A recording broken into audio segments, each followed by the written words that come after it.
Hey everyone, I'm Allison and you're watching Long Island Thrifter. Today, I'm back with my friend Molly. Hi! And we're here in Phoenix, Arizona. Let's go thrifting.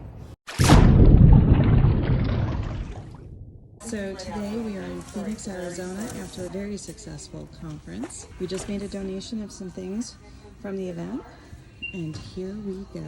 This Goodwill is located at 1515 East Bethany Home Road in Phoenix.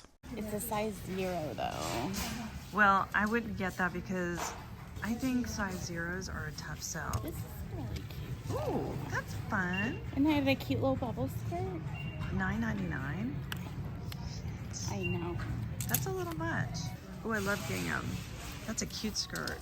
This Goodwill had a very large yet sparse shoe area. I picked up these shoes and I thought they were Vans, but they were not. And they were $4.79. Good shape, but I decided to put those back.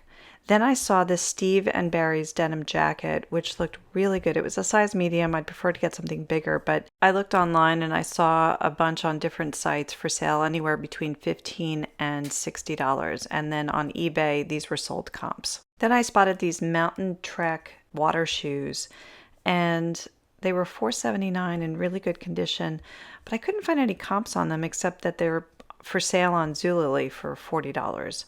So I left those behind. Molly found this super cute knit hat for a baby, adorable, for 99 cents. Then I was over in the China area and I saw these bowls and I thought the pattern was really pretty. This one was $2.49. I couldn't read the marking on it and I didn't feel like peeling the label. So I picked up the other one thinking that maybe they didn't do that, but this one was $3.49 for the exact same bowl. I mean, come on, folks. Molly saw this and she was like, yeah, no, I can buy my own stuff. I don't need my husband to tell me I can't. Gee, look at this. I guess the walkers are no longer established. What's that? Then in the mug section, I think I found the walkers. Oh. I saw this Enjoy the Journey mug, and I think I had this at one point. I can't believe they were selling it for $2.49 here. I think I got mine for probably 99 cents like most stores, and it sells at Target for $7. I love finding really fun Kitsch items, and this Daytona Beach Stein was definitely one of them for $3.49. I wasn't going to bring that back in my luggage. It was going to not come with me, but I did want to look it up, and I just found one for sale for $16. I wandered over to the electronics area and I found a couple of interesting items. This Gen Air rotisserie motor. A lot of people do deal just in parts and they do well on those. So this is something I looked up and, you know, they sell pretty well and they sell pretty regularly. So if you see that, definitely buy it. And then behind that was this vintage Hamilton Beach electric knife that I know I definitely wouldn't be able to get into my carry-on luggage on the plane. So I left that behind. That was also $5.49. And I looked up to see what the sold comps looked like. Not enough for me to buy it for $5.49. And, you know, I mean, look at this, $6, $5.99. Not worth it. Then I saw this Oster 2-slice toaster in ruby red, which was really pretty. Also $5.49. And those seem to sell pretty regularly as well. We then headed over to the Goodwill at 1625 West Camelback Road in Phoenix. And I have to say both of these stores were really clean and nicely organized. I saw this Pottery Man, which reminded me of Pinocchio. It's actually a tea light or a candle holder, and there are about 11 for sale on eBay with no sold comps. But if you found the spouse, that one would go up for sale for higher, still no sold comps though. Further down this aisle, I saw this Stein. Stay away from Steins in general, I always say.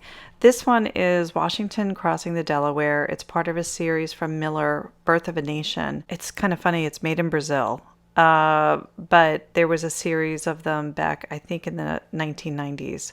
Another thing to look out for are car parts.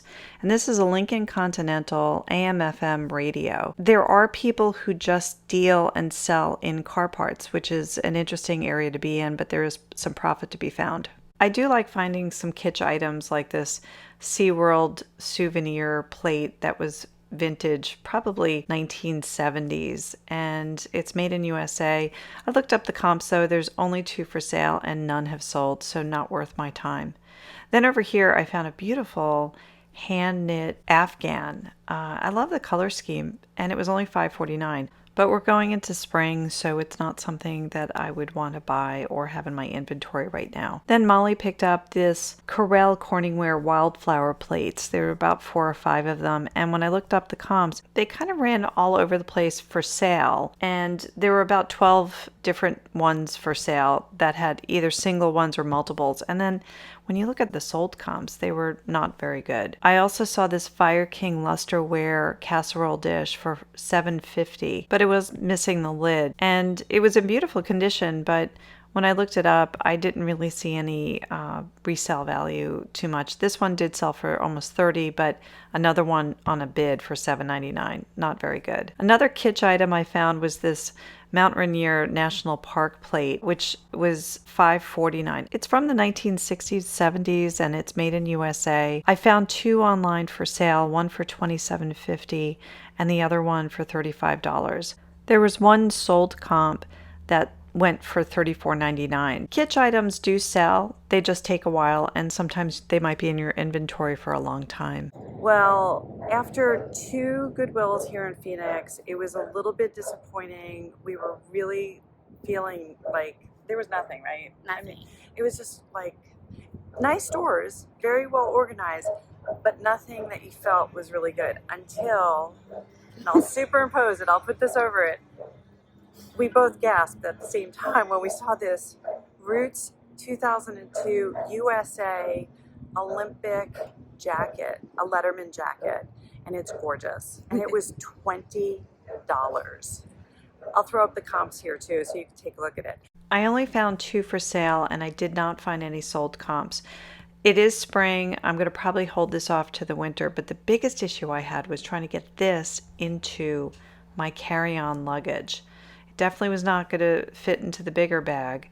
So I did my best, and with Molly's help, I was able to shove it into this bag, which was really difficult to try and open later. What do you think of Phoenix? I'd say we hit the jackpot. We did. It was really good. Thanks for watching Long Island Thrifter. If you enjoyed this video, please tap the like button, and if so inclined, please subscribe. Until next time, keep on thrifting.